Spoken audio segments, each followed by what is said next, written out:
Olá, estudantes! Sejam muito bem-vindos à aula de hoje do nosso componente de hábitos sustentáveis. Hoje nós vamos fazer a sistematização da atividade 1, né? Vocês acompanharam aí, né, outro professor, né, nesse componente e eu vou finalizar essa atividade com vocês. Espero que vocês gostem, tá? Meu nome é Eveline Cruz, sou professora de Ciências e Biologia e eu não estou sozinha aqui hoje. Comigo estão os intérpretes de Libras, né? O Felipe e a Cristiane, né? E também a super professora Priscila Ortega está aqui comigo, me auxiliando no dia de hoje. Bem-vinda, Priscila! Olá, pessoal! Muito obrigada, Eveline, pelo convite, né? É sempre muito legal participar das aulas e principalmente agora de hábitos sustentáveis, né? Aliás, né, o título da nossa aula de hoje, né, que é a sistematização, então, desse componente, né? E é sempre muito bacana estar aqui com vocês, né, participando aí da sua aula também e com os nossos estudantes que estão aí nos acompanhando. Aliás, Eve, né, para que todos aí possam nos acompanhar, vamos fazer aquela descrição marota, né, que a gente faz. Bom, minha descrição, hoje eu tô com uma botinha uma botina, né, de roça, uma calça jeans preta, uma blusa bem parecida com a da professora aqui, uma luzinha mesclada de marrom, sou branca, uso óculos, estou com o cabelo preso e minha estatura é modesta. Modesta é ótimo.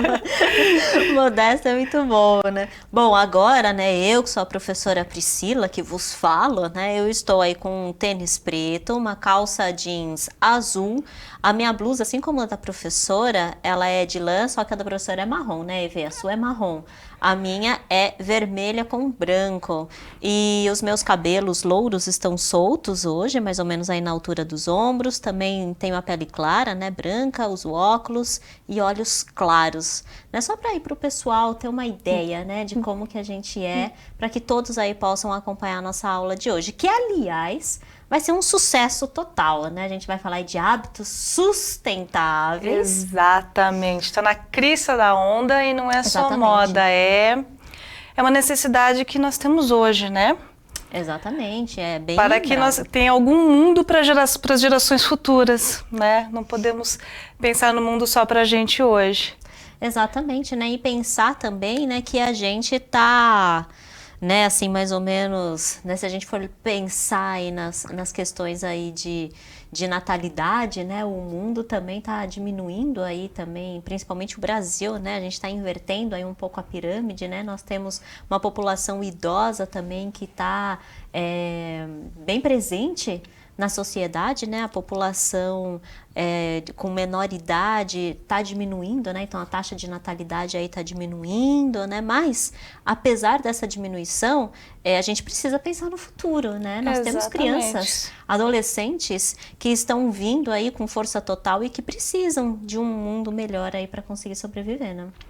Exatamente, para que eles tenham algum mundo para sobreviver, né? Exato. Vamos lá aos objetivos de hoje? Revisar as modalidades de recolhimento e destinação do lixo e comparar com hábitos de saneamento e destinação do lixo no passado. Vamos recordar um pouquinho rapidamente o que foi passado nas aulas anteriores, né? E como será que as pessoas lidavam com o lixo no passado, né? Nas gerações anteriores, séculos atrás. Vamos dar uma olhadinha nisso. Aqui nós temos a habilidade e os eixos estruturantes, né?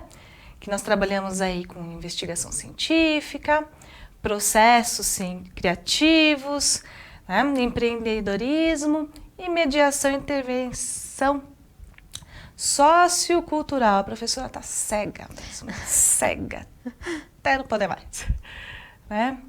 Mas antes da gente começar o nosso papo, é importante que você pegue aí um material de anotações, tá? Para você anotar suas dúvidas, os pontos que você achar interessante, para retomar no momento oportuno, para engrandecer, né? Acrescentar aí nos seus estudos.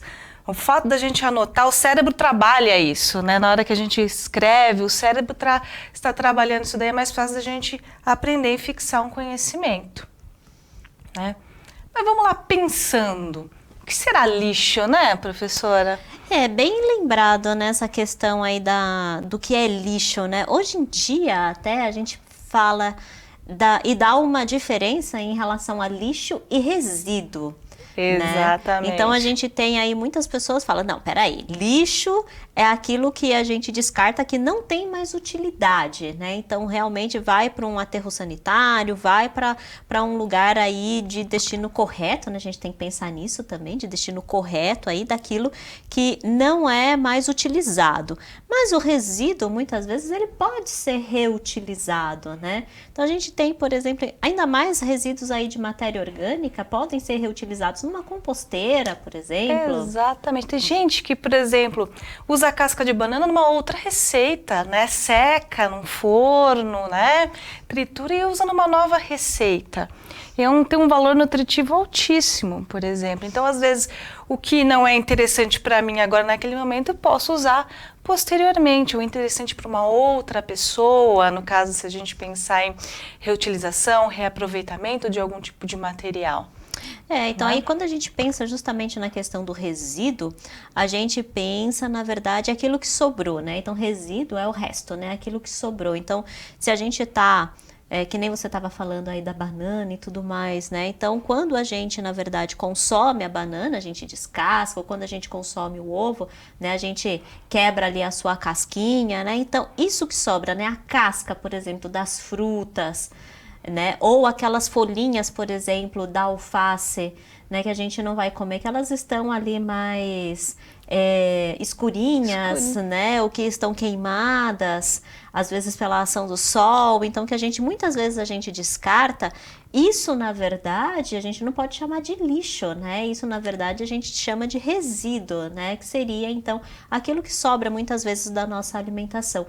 E isso pode ser utilizado, né? Então, a folha, por exemplo, de alface que você necessariamente não comeu, você pode ser utilizado aí como adubo, por exemplo, dentro de uma composteira, né? Como você bem mesmo lembrou, né? E ver a questão aí da casca da banana também, pode ser aí triturada, formar farinha, né? Para ser utilizada numa nova receita. A casca de ovo também, muitas vezes se tritura também para utilização em receitas, ou seja, né, a gente dá um novo destino para esses materiais que num primeiro momento foram descartados, né? Exatamente, professora. Eu lembro que quando, um depoimento pessoal aqui, meu pai criava galinhas, ele pegava a casca do ovo, colocava para secar, depois ele triturava, misturava a quireirinha e dava para a galinha comer novamente. Né, porque é um aporte de cálcio para o animal. Perfeito, é verdade. Então, nada se perdia, além das verduras, né? Então, quando a pessoa tem um quintalzinho ou mora na zona rural, isso aí é possível. Tá? E produzimos muito lixo em casa, na escola. Nossa Senhora! Olha, eu desço meu lixo quase todo dia. Né? É muita embalagem, né? É muito lixo que a gente produz e a gente nem se dá conta disso. Com certeza, né? Também aí em casa, né, eu também faço uma produção muito grande, né? A gente tem uma produção muito grande de lixo, justamente porque aí vem uma questão que eu preciso repensar também, que são as questões dos hábitos de consumo. Exato. Será que tudo aquilo, nessas embalagens, será que tudo isso era necessário eu ter comprado anteriormente, né? Ou será que, na verdade, daria para eu ter uma consciência um pouco melhor? Eu preciso isso trabalhar em mim nesse caso, né? Que seria aí a questão dos hábitos de consumo, mas também, né, a questão do lixo muito grande. Apesar de em casa eu fazer o processo de reciclagem, então eu faço a separação do lixo, né? Também tenho um quintal lá onde eu pego, às vezes, os restinhos, né, de fruta, verdura, coloco lá também numa composteira, tal. Mas, né, são coisas que eu também preciso melhorar em mim, essa questão do do consumismo, né? Será que eu estou consumindo coisa demais, que está produzindo aí muitas embalagens em si muitas vezes que não são reutilizadas, que realmente vai ter que ser descartado, né? Que não dá aí para ser reutilizado, né? Todos nós precisamos rever nossos hábitos, né? Apesar de eu também separar o lixo, por exemplo, você compra um biscoito que na hora que você vê dentro, ele é embalado de 2 em 2, né? É muita embalagem. Você vai ao supermercado, é interessante, leva uma caixinha, né? Eu tenho aquelas sacolas de pano que eu gosto de colocar dentro. Eu evito pegar saquinhos, sabe? São pequenos hábitos diários que fazem a diferença, né, para o meio ambiente, tá? E como ocorre o descarte de lixo na sua comunidade? Bom, no caso lá do meu bairro tem, né, o sistema de coleta seletiva, né, de separação, tem o pessoal dos reciclados e o do lixo comum, né? Mas ainda não tem na comunidade um outro projeto, né, além disso. Eu lembro, olha só, quando eu morava anteriormente numa outra região, aqui em São Paulo, a coleta seletiva de reciclados, ela passava uma vez na semana e também passava a coleta de óleo, então dava pra gente reciclar também, né? Então passava o coletor de óleo. Agora, né, eu me mudei, tô numa outra região, olha só que interessante, né? A gente tem ali a passagem do reciclado, né, 2 vezes na semana, mas não tem o coletor de óleo. O coletor de óleo você tem que ir até um outro estabelecimento, que aí sim você já tem que levar o óleo engarrafado, que aí sim você faz então a coleta do óleo. Então, como você vê que de bairro para bairro, né, de comunidade para comunidade, como que tem essas mudanças na questão aí do descarte de lixo. Uma outra coisa interessante e que eu não tinha visto até então aqui em São Paulo e nas regiões, é que no bairro agora onde eu tô morando, eles têm agora aqueles containers grandes, onde todo mundo joga, então, né, descarta aí o seu lixo ensacolado, né, mas descarta ali dentro, e aí só o caminhão, né, coletor passa, pega aquele container, abre, joga todo o lixo então dentro do caminhão, fecha o container e aí vai embora. E na outra região onde eu morava, a gente ainda colocava, né, os lixos nas suas sacolinhas, a gente colocava ali, né, no chão mesmo, ou naqueles cestos que a gente, né, de ferro, de metal que a gente tem nas calçadas. Mas olha só, né, como as coisas mudam, né, de comunidade para comunidade, né? Exatamente. É até curioso de se pensar. E uma coisa interessante é que quando nós vamos descartar o nosso lixo, a gente também tem que pensar no coletor de lixo, que é o funcionário da prefeitura que vai lá recolher o lixo lá da porta da sua casa.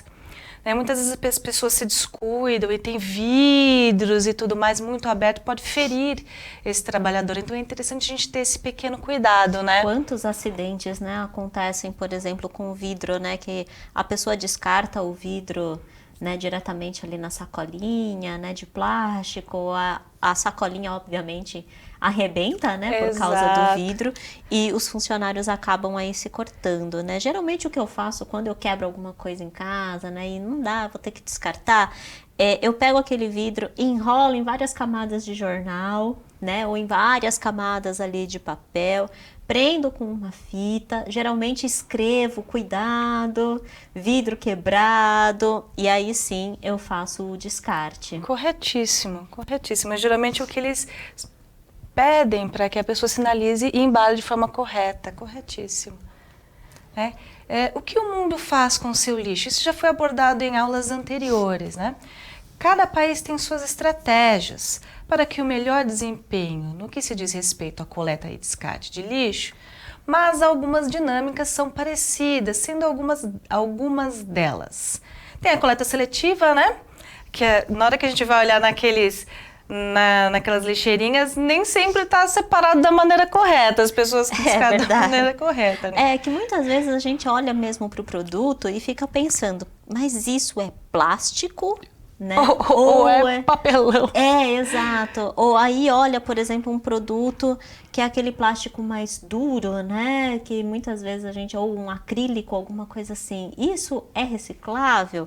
Se é reciclável, onde eu descarto? Eu descarto no plástico e aí a gente fica Aquela nessa confusão, né? Exato. Alguns lugares as lixeirinhas são só reciclado e não reciclado. Acho que fica mais fácil para a pessoa separar. Porque o que eu vejo assim de casca de banana no metal. Olha, é verdade, é verdade. Tem alguns sistemas de coleta seletiva, coleta semanal de descartes, taxa do lixo. Aqui no município de São Paulo nós já temos uma taxa do lixo, né? Por que a gente paga essa taxa? É referente à coleta, descarte no local adequado, é todo o serviço, né, para a destinação adequada desse lixo. Né? Agora interessante, né?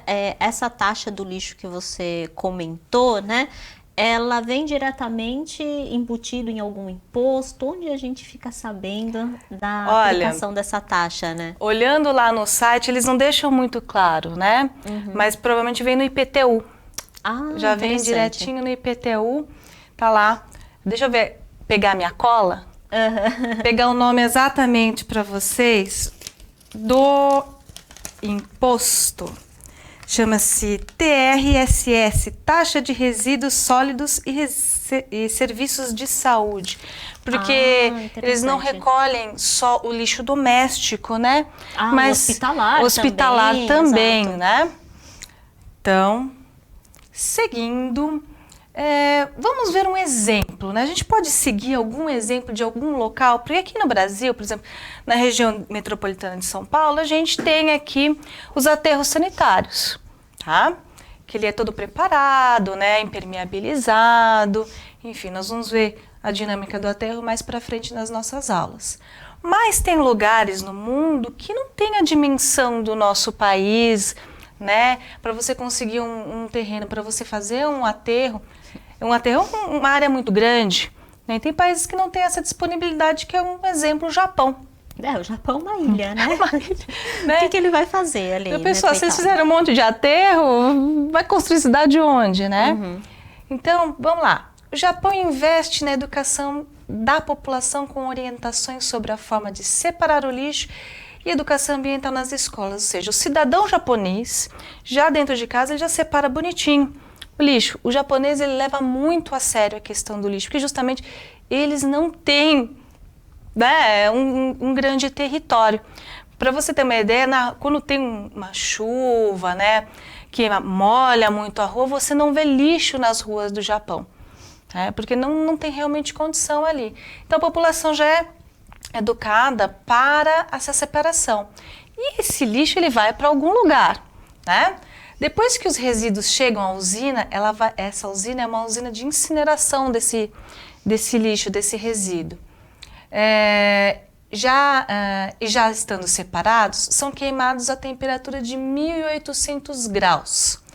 Durante a queima, forma-se um gás que é usado para gerar energia, após passar por uma tubulação que alimenta uma turbina. A sobra dessa queima são os resíduos metálicos que são utilizados para asfaltar as ruas. Até o fechamento dessa matéria, dessa reportagem, eles só perdiam 4% de todo o lixo que eles tinham, 4%. E já estavam trabalhando uma meta de 100%. Uau, interessante, né? Eles não perdem nada. O que não vai para ser reciclagem, ele é incinerado e é usado a produção de energia elétrica que abastece a comunidade. Aí você vai pensar assim, olha aqui um exemplo de uma usina. Fica em Enoshima, né? No Japão. Parece um prédio, né? Mas ali é a chaminé da usina, que tem um filtro super poderoso. Então você não vê aquela fumaça preta, aquele poluente na atmosfera. Então tem filtros poderosos para evitar toda essa poluição, porque senão, já pensou quantas usinas tem no Japão queimando o lixo? Seria realmente muito difícil de habitar um local próximo a essa usina, né? Exatamente, né? E aí a gente pode retomar, aliás, era uma questão que a gente estava trabalhando bastante num outro componente, né?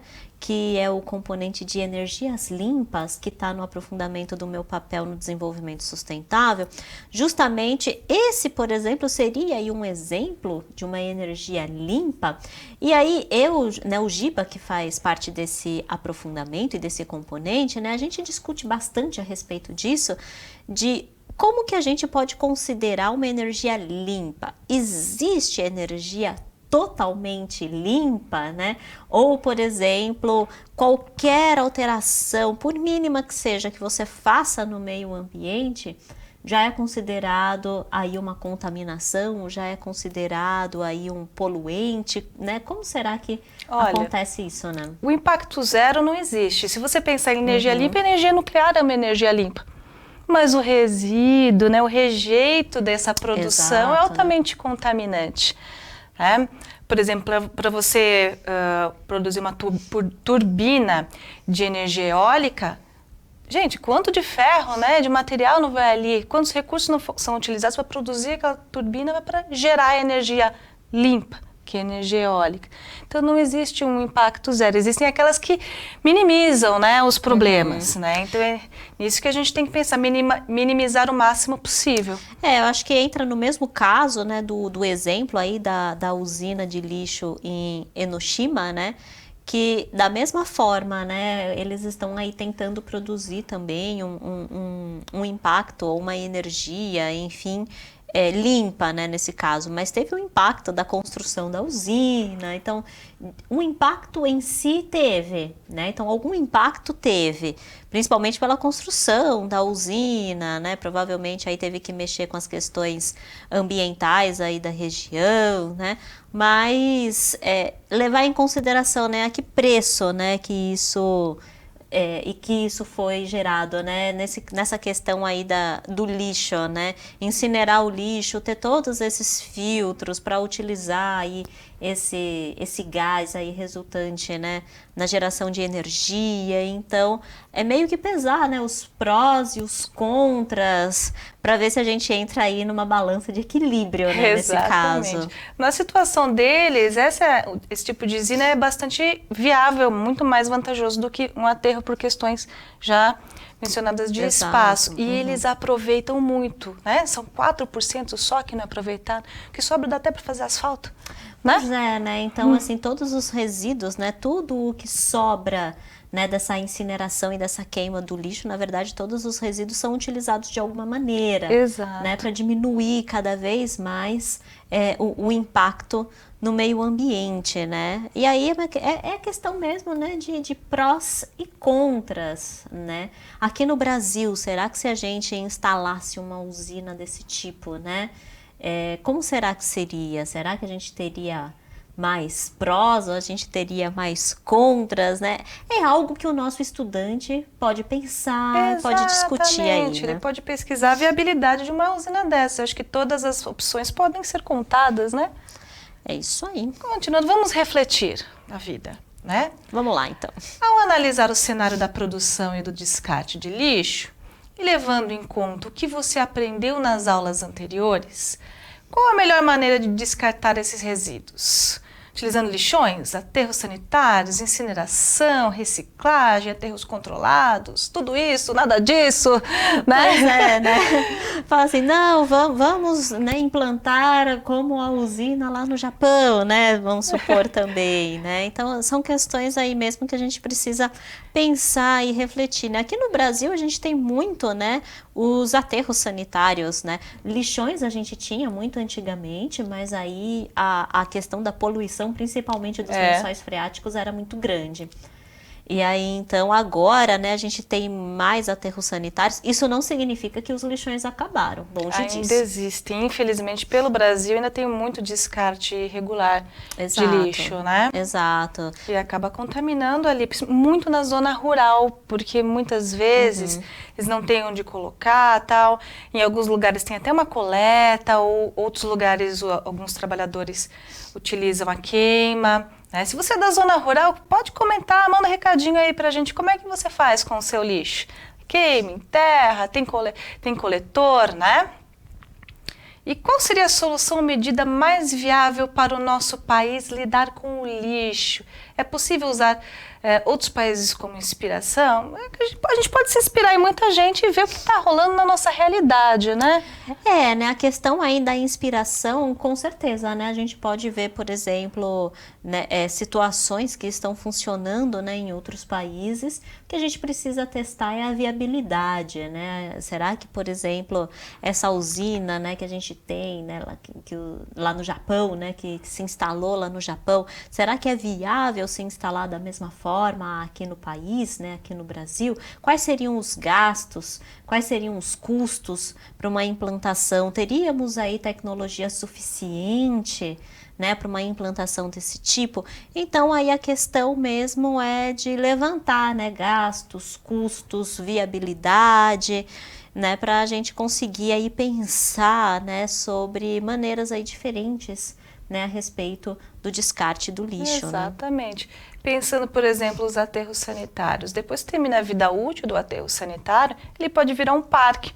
O Parque Vila Lobos é um exemplo disso, a gente nem imagina andando por ali, né? Pois é, né? Um parque lindíssimo, lindo. Aliás. Né? Que a gente tem aqui na região aqui de São Paulo, né? É um parque lindíssimo, né?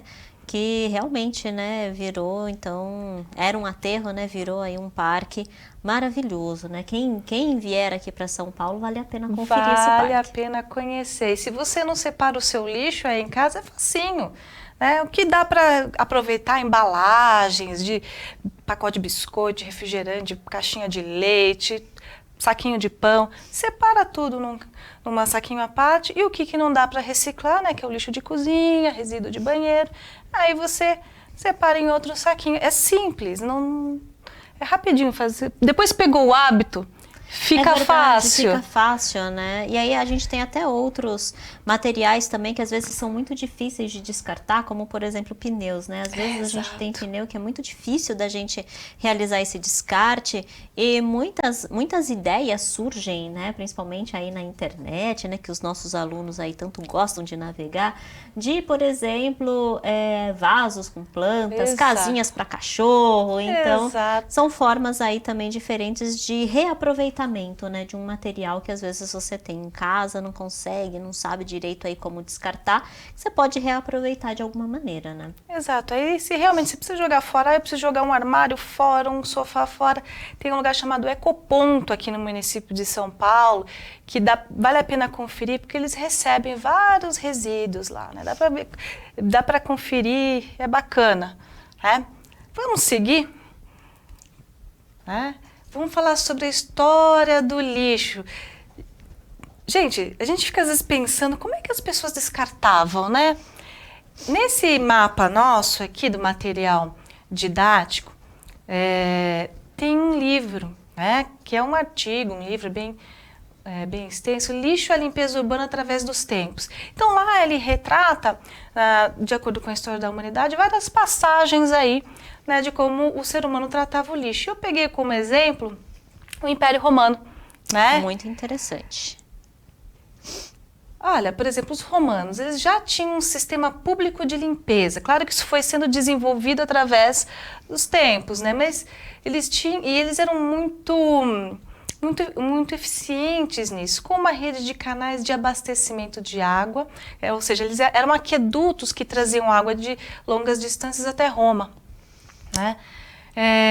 De 420 quilômetros, olha isso, né? Isso há centenas de anos atrás. Os romanos também tinham captação de águas servidas. O que é água servida? É o que a pessoa utilizou ali na casa dela, né? De excretas, de excrementos. Eles tinham um sistema de esgoto que até hoje é utilizado em Roma, que funciona no centro histórico de Roma, que é a Cloaca Máxima, né? Então esse trecho ainda está ativo até hoje. Então esses aquedutos chegavam à cidade de Roma com água limpa, era utilizado ali nos banhos, eles tinham banhos públicos, olha a higiene deles, né? Tinham banhos públicos e aquela água servida era levada ali e jogada ali no Rio Tibre. Nossa, Professora, passou rápido o tempo, né? O papo tava bom. Super rápido, né? E aí fica de dica aí para os nossos alunos para eles pensarem, né, a respeito sobre essas formas aí antigas, né, de descarte aí do lixo. Evê, muito obrigada pelo convite. E aí, pessoal, né, a gente se encontra numa próxima oportunidade. Obrigada aí pela presença, por enriquecer essa aula, professora Priscila. Obrigado, pessoal. Espero que vocês tenham gostado. Avaliem a aula para ver se vocês gostaram. Um abraço, até a próxima. Tchau, tchau.